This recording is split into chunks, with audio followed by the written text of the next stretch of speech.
Assalamualaikum warahmatullahi wabarakatuh. Perkenalkan, nama saya Siti Nur Hidayah.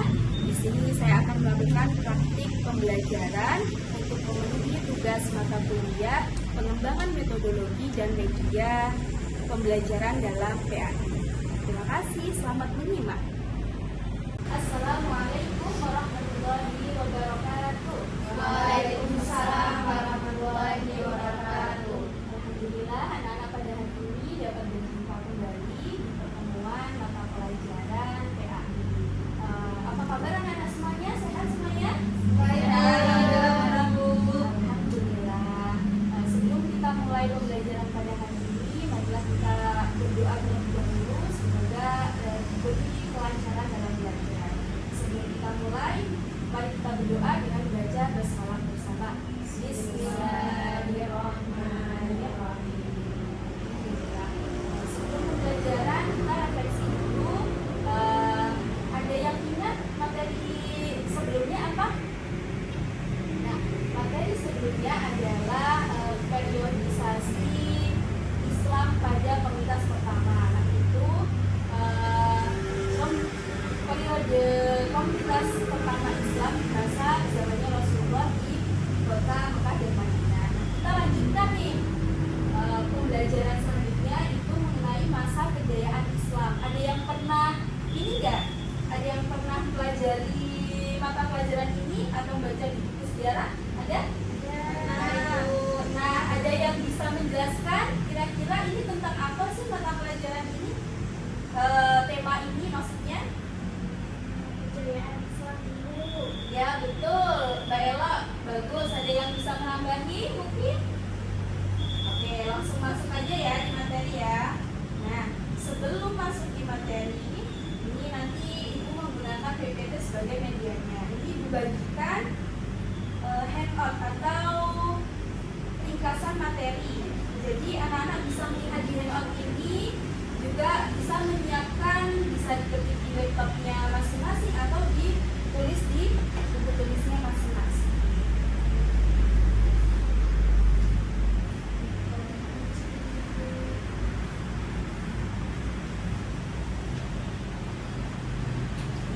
Bisa Ibu beri waktu sebelum masuk pembelajaran 1-2 menit dibaca dulu ya. Baik, sambil Ibu menyiapkan.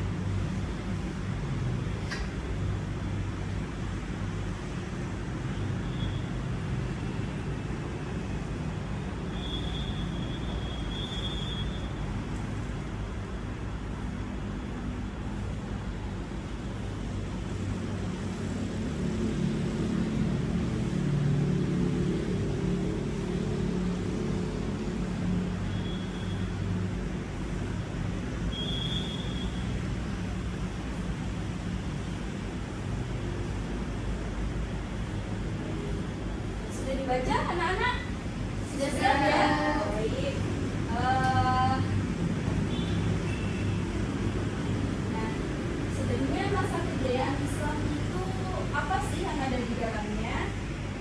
Ada latar belakang yang membahas masa kejayaan Islam ini. Nah, ada seorang sejarawan Barat namanya itu Jacques C. Reister menyatakan bahwa selama 500 tahun Islam itu menguasai dunia dengan kekuatan, ilmu pengetahuan, dan peradaban yang sangat tinggi. Kemudian selain Jacques C. Reister, juga ada sejarawan juga mengatakan beliau dari Skotlandia namanya Montgomery Ward juga memberikan pernyataan bahwa peradaban Eropa itu tidak dibangun atas proses regenerasi mereka sendiri, tetapi ada dukungan Islam sebagai dinamonya. Dinamo itu artinya penggerak.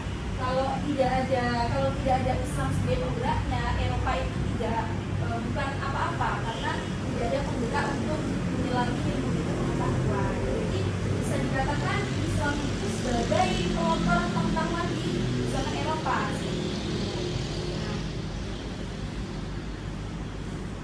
Masa kejayaan Islam itu juga tidak dalam satu masa, tetapi banyak periodenya. Di sini dalam sejarah itu periodisasi sejarah Islam itu dibagi menjadi 3 fase, 3 periode. Nah, setiap periode itu nanti juga ada dibagi fase-fasenya. Yang pertama, periode klasik itu pada tahun 650 sampai 1250 Masehi. Nah, ini dibagi menjadi fase yang pertama fase ekspansi, yang kedua integrasi, dan integrasi yang kedua fase disintegrasi. Yang kedua itu periode pertengahan. Periode pertengahan juga dibagi menjadi dua fase. Yang pertama fase kemunduran, kemudian fase munculnya ketiga kerajaan besar yang dimulai dengan zaman kemajuan dan zaman kemunduran. Yang ketiga periode modern. Periode modern itu dimulai dari 1800 dan seterusnya. Periode ini itu merupakan kebangkitan umat Islam yang ditandai dengan munculnya para pembaharu Islam. Nah, dari tiga periode ini anak-anak sudah ada gambaran? Sudah bisa ya? Sudah kira-kira ada gambaran ya? Baik, dilanjutkan. Nah, masa kejayaan Islam itu terjadi sekitar tahun 650 sampai 1250 Masehi. Periode ini disebut periode klasik, yaitu pada masa Daulah Abbasiyah dan Daulah Umayyah. Tentu kalian sudah banyak kan sebelumnya di SMP mungkin sudah diajari tentang kerajaan atau Daulah Umayyah dan Daulah Abbasiyah. Pasti ya, masih ingat dikit-dikit mungkin ya. Nah, ini periode kejayaan Islam itu pada periode ini, periode masa Daulah Umayyah dan Abbasiyah. Kejayaan Islam pada masa Bani Umayyah itu ditandai dengan berdirinya bangunan-bangunan sebagai pusat dakwah Islam. Sementara kejayaan Islam pada masa dinasti Abbasiyah itu sudah mulai pesatnya perkembangan ilmu pengetahuan. Jadi kalau dinasti Umayyah itu apa yang berkembang tadi? Bagaimana? Pendidikan. Salah, kurang menyimak berarti apa? Ada yang ingat? Masa Bani Umayyah itu apa yang berkembang?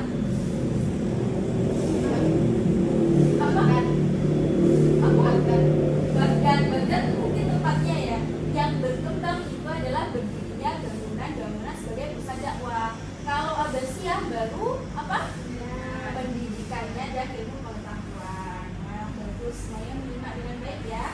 Nah, perkembangan kemajuan Islam itu tentu ada faktornya ya, tidak langsung berkembang dan maju, tetapi ada faktor internal dan faktor eksternal.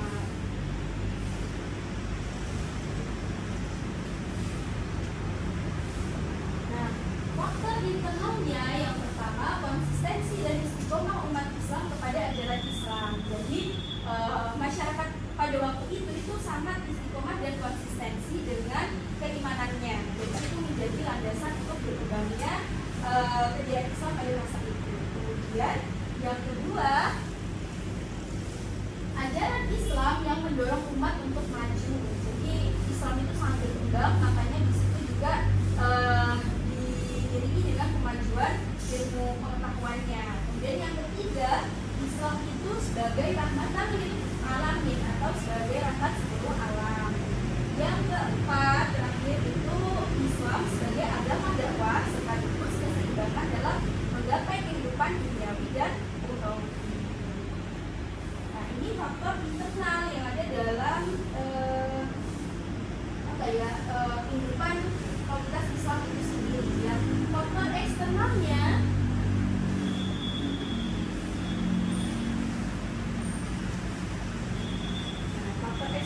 juga ada, yaitu yang pertama terjadinya asimilasi antara bangsa Arab dan bangsa-bangsa lain yang lebih dahulu mengalami perkembangan dalam ilmu pengetahuan. Nah, sebenarnya bukan Islam yang mempengaruhi Eropa saja, tetapi Islam itu juga dipengaruhi oleh negara-negara Arab yang sudah berkembang dalam ilmu pengetahuan. Itu menjadi satu faktor eksternal. Yang kedua, adanya gerakan terjemahan pada masa periode klasik itu yakni usaha menerjemahkan kitab-kitab asing yang dilakukan dengan sangat berat. Apa yang masuk pengaruhnya dalam umat Islam itu yaitu kitab-kitab klasik dari negara lain, terutama negara Arab yang sudah berkembang, maka buku-bukunya itu diterjemahkan. Ini menjadi faktor eksternalnya.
ilmu fikih, ilmu kalam, sastra Arab, matematika, fisika, astronomi, kedokteran dan filsafat. Nah, ini pengaruhnya Ibnu Rushd berarti dalam bidang-bidang keilmuan itu. Selanjutnya Al-Ghazali.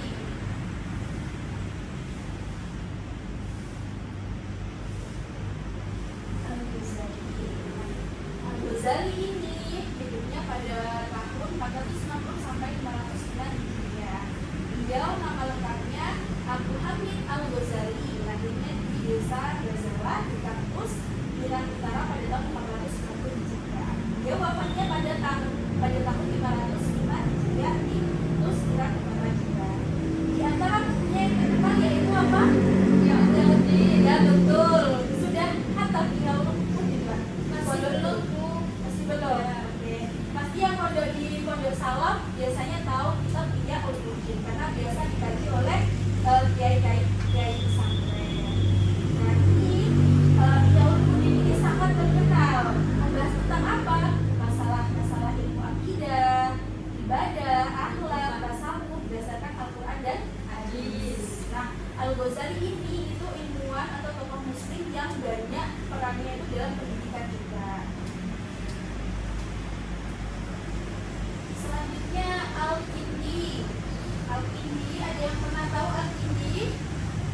Nah, Al-Kindi itu paling terkenal dalam keilmuan apa?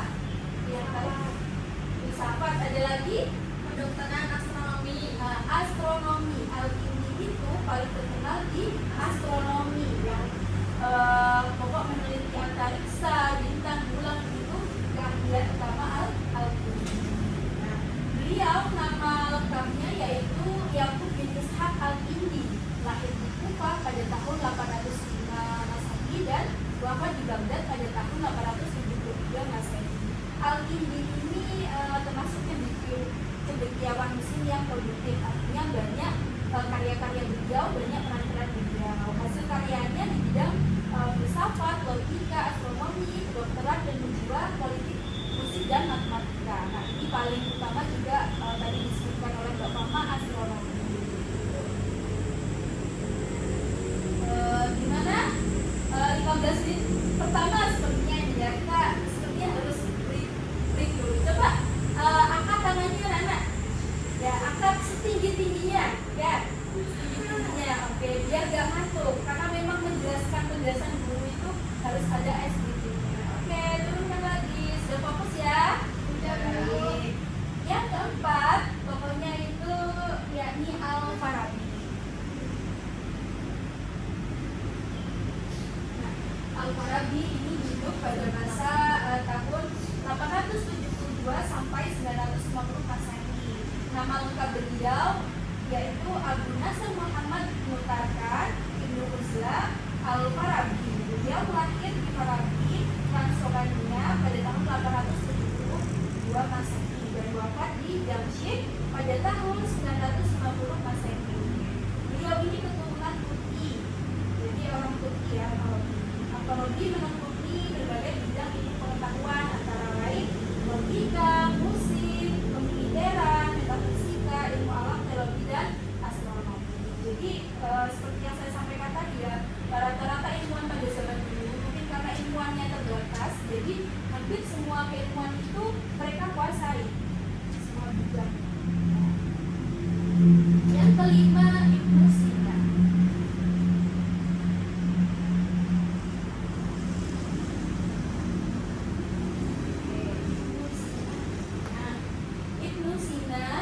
Pada tahun 980 sampai 1037 Masehi. Nama lengkap beliau itu Abu Ali Al-Husain Ibnu Abdullah Ibnu Sina. Lahirnya di desa Afshana dekat Bukhara. Wafatnya dimakamkan di Indonesia. Beliau belajar bahasa Arab, geometri, fisika, logika, hukum, Islam, teologi Islam dan kedokteran. Ibnu Sina itu ya sama seperti ilmuwan yang lainnya tadi menguasai beberapa bidang. Nah, sudah ya itu tadi materi pada pertemuan hari ini.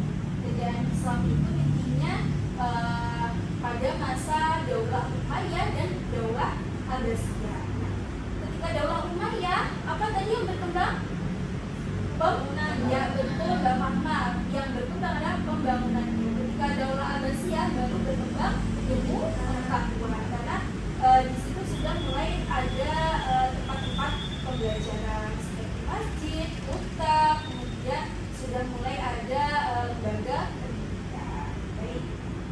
Nah, ini dari materi tadi tentunya ada kurang dan dan pengaplikasian pengajaran guru terhadap murid di sekolah, baik di rumah itu pasti ada kurang dari ini. Maka ibu sebagai yang menulis presentasi di sini itu punya saran dan rekomendasi. Barangkali nanti anak-anak setelah ini akan meneruskan ke jenjang perkuliahan, kemudian akan menjadi guru. Jadi hendaknya untuk guru itu mengajar dengan berbagai metode dan media pembelajaran sesuai dengan gaya belajar anak, tentunya menerapkan pembelajaran diferensiasi. Sekarang itu banyak dilakukan pembelajaran diferensiasi anak-anak. Apa diferensiasi, ada yang tahu? Ya, diferensiasi itu perbedaan gaya belajar murid. Nah, antara kalian berenam ini pasti punya gaya belajar yang berbeda, terus kemudian kemampuan kognitif yang berbeda. Maka adanya pembelajaran diferensiasi ini menyesuaikan kalian supaya mudah memahami pembelajaran. Nah, guru itu juga harus seperti itu. Nanti seperti ibu ini memakai PPT, kemudian ibu sediakan handout juga untuk dibaca. Kemudian setelah ini nanti ibu tampilkan, ibu juga membuat video pembelajaran, karena ada murid-murid yang mudah menerima pembelajaran itu dari audio dan visual. Kalau ini kan hanya visual saja, itu yang menjelaskan. Ada yang bisa mudah menerima pembelajaran melalui video pembelajaran, artinya ada yang didengarkan dari video tersebut.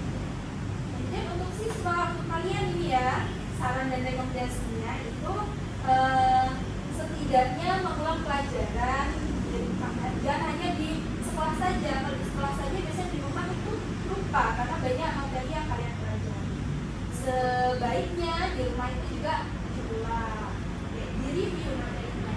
Nah, untuk orang tua bisa kalian sampaikan ini untuk orang tua kalian di rumah ya, dan yang mendampingi. Siapa di sini yang punya waktu-waktu belajar tertentu di rumah? Ada? Ada. Mbak Dia, jam berapa kira-kira belajar? Selalu habis maghrib ya. Nah, betul, karena mungkin sekolah sudah sampai sore, nanti baru belajar. Biasanya mandiri atau didampingi orang tua? Sama ibu saya. Nah, berarti orang tuanya sudah menerapkan pendampingan. Untuk yang lain yang belum didampingi, bisa disampaikan ke orang tuanya. Kalau orang tuanya sibuk, berarti ya nggak apa-apa, kalian mandiri. Yang penting kalian bisa mengatur waktu sendiri. Seperti itu ya. Nah, ini salah satu quote dari ibu, mungkin bisa nanti jadi inspirasi untuk kalian ya. Pengetahuan tanpa tindakan adalah pemborosan, dan tindakan tanpa pengetahuan adalah apa? Kebodohan. Ya, jadi jangan pernah boros ilmu tetapi tidak diterapkan. Tetapi jangan juga bertindak tanpa ilmu, karena itu bisa membodohi banyak orang. Nah, sebelum ibu tampilkan video pembelajaran untuk review apa yang ibu jelaskan, barangkali ada yang mau memvideo ya, nggak apa-apa. Ini dulu. Di foto dulu. Oke. Sambil ya nanti PPT-nya dikirim di grup. Oh iya, nanti PPT-nya saya kirim di grup ya, biar kalian baca dan pelajari gitu. Nah, sebelum ibu tampilkan video pembelajarannya untuk mereview pembelajaran yang sudah disampaikan, apa ada yang mau ditanyakan anak-anak? Ya, tidak pulang dulu. Oke, nanti ya. Ini videonya agak lama, jadi anak-anak bisa nyimak ya. Baik, Ibu.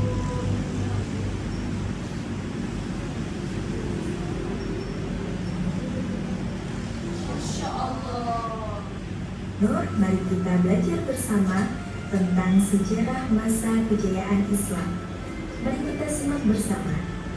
Dalam sejarahnya, seorang sejarawan barat Jacques Aristotle menyatakan bahwa selama 500 tahun Islam menguasai dunia dengan kekuatan ilmu pengetahuan dan peradaban yang sangat kuat.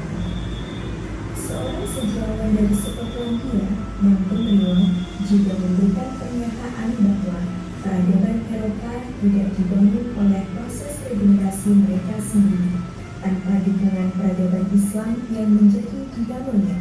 Barat bukanlah apa-apa. Periodisasi sejarah Islam terbagi atas 3 periode. Yang pertama, perioditas pada tahun 650 sampai 1250 Masehi. Terbagi menjadi 2 fase. Yang pertama, fase ekspansi dan integrasi pada tahun 650 sampai 1000 Masehi. Fase kedua, fase disintegrasi tahun 1000 sampai 1250 Masehi. Periode yang kedua yaitu periode pertengahan pada tahun 1250 sampai 1800 Masehi. Terbagi menjadi 2 fase. Yang pertama, fase pemulihan pada tahun 1250 sampai 1500 Masehi, dan fase munculnya ketiga kerajaan besar pada tahun 1500 sampai 1800 Masehi, yang dimulai dengan zaman kemajuan pada tahun 1500 sampai 1700 Masehi, dan zaman kemudian pada tahun 1700 sampai 1800 Masehi.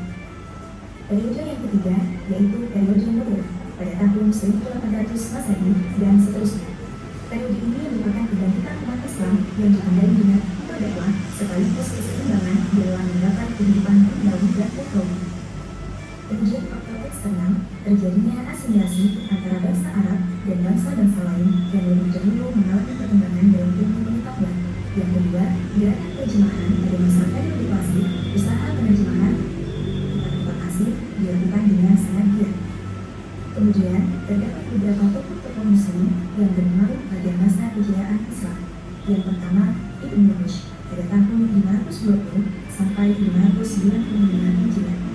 Nama lengkap beliau adalah Abu Al-Walid Muhammad Ibn Rushd, lahir di Cordova, Spanyol pada tahun 520 Hijriah dan wafat di Marrakesh, atau Maroko pada tahun 595 Hijriah.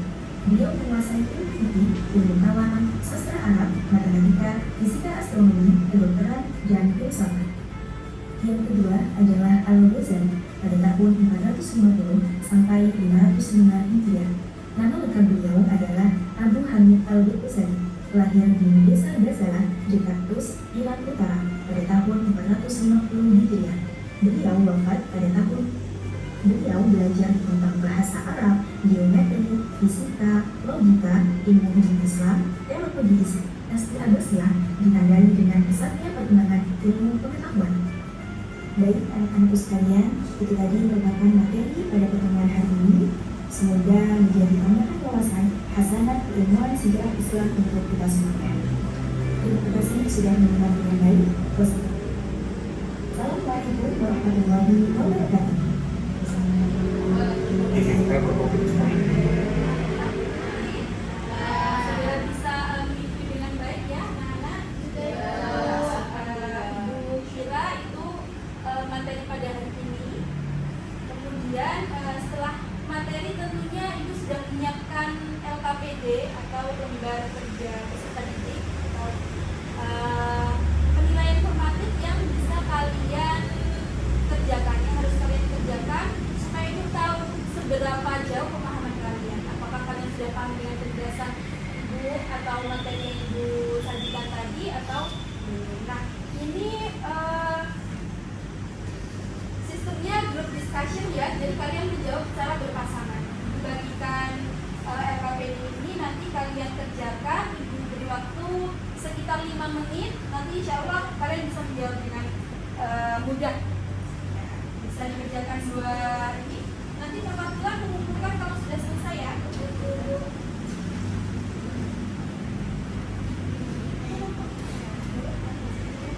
Tidak susah kan ya? Bisa ini dikerjakan pasangan. Ibu ya dikumpulkan hari ini. Ya, dikumpulkan hari ini. Ibu beri waktu 5 sampai 10 menit ya, harus selesai.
aja kenapa kok ibu menggunakan group discussion supaya kalian itu kalau kesulitan bersama-sama ya, ada temennya diskusi. Iya Bu, maksudnya kalau ada pertanyaan yang ini kurang paham bisa didiskusikan. Jadi kan lebih mudah. Oke, terima kasih atas pekerjaannya anak-anak. Nanti untuk hasilnya dibagikan di pertemuan depan ya. Terakhir nih, Ibu mau bertanya, apa yang telah kalian pahami pada materi hari ini? Ada yang mau berdiri menjelaskan? Sedikit aja nggak apa-apa. Satu atau dua anak. Ada yang mau ini? Silakan angkat tangan atau ibu tunjuk. Biasanya anak-anak itu kalau semua angkat tangan maju itu Wakil kelas Bu, wakil kelas bisa. Siapa wakil kelas ya? Bisa Bu. Belum ketua kelasnya kan Mbak. Wakil kelas. Ini yang mau aja, ayo angkat tangan siapa? Mbak Pama, Arin mungkin. Oke, Mbak Pama silakan maju ke depan. Mau maju ya Bu? Ya. Jelaskan ke teman-temannya. Di sini nggak apa-apa ya? Oke, jadi hari ini tadi kita tuh Bu Guru, Ibu Nurul menjelaskan tentang masa kejayaan Islam. Ada tiga masa dibagi-bagi. Yang salah satunya ada masa ekspansi. Saya belum hafal semua. Terus ada tokoh-tokohnya. Ada Ibnu Rushd, ada Ibnu Sina, ada Al-Ghazali, Al-Kindi, Al-Farabi. Nah, di dalam beberapa tokoh itu ada di dalam bidang-bidang yang salah satunya itu terkenal memiliki bidang yang ditekuni. Salah satunya seperti Ibnu Sina fokus ke kedokteran. Terus Ibnu Rushd, terus Al-Kindi juga itu fokus di beberapa bidang. Itu Ibu. Oke. Nah, ya, masih mau. Ya mungkin nanti di masa Umayyah itu masa kejayaannya di pembangunan. Ya betul. Kemudian yang di Abbasiyah itu di kedokteran, di pengetahuan. Jadi keilmuan di Islam itu ternyata itu tidak hanya berpengaruh kepada Eropa, tetapi juga pengaruh dari bangsa Arab yang sudah berkembang gitu. Terima kasih Bapak. Anak-anak semuanya, sepertinya kita sudah di ujung pembelajaran. Tadi belum Ibu absen ya? Ya. Oke. Bisa. Hadirah Bu. Ada. Hadirah Bu. Ella. Hadirah Mama. Iya. Hadir selalu. Adin. Mama. Hadirah. Ya, hadir semuanya ya. Alhamdulillah. Baik. Untuk recharge energi setelah ini kan mau ini ya, mau setelah ini lanjut mata pelajaran apa? Matematika. Matematika sebenarnya sebelum masuk ke matematika, mari kita SDG sebentar ya. Semuanya boleh berdiri. Berdiri ya. Nah, semuanya hadap ke kanan. Hadap ke kanan. Ya. Ya. Pegang pundak teman kalian. Pijat. Oke, biar kalian fokus kembali. 1, 2, 3, 4, 5, 6, 7, 8. Hadap ke kiri, gantian. Oke, 1, 2, 3, 4, 5, 6, 7, 8. Oke, hadap ke Bu Guru. Sudah fokus ya? Kembali. Bisa.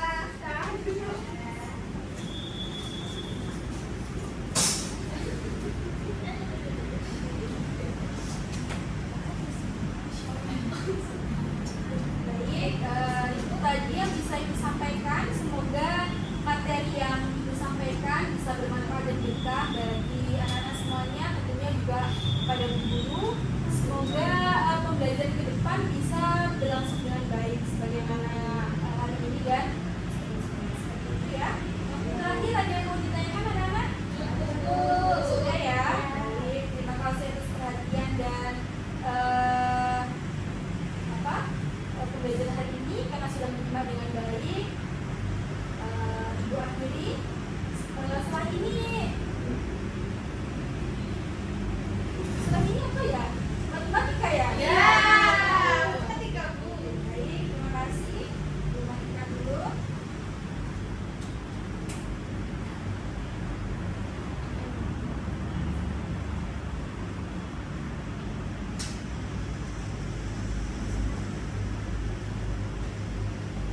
Sekian anak-anak, apabila ada kurang dan lebihnya mohon maaf.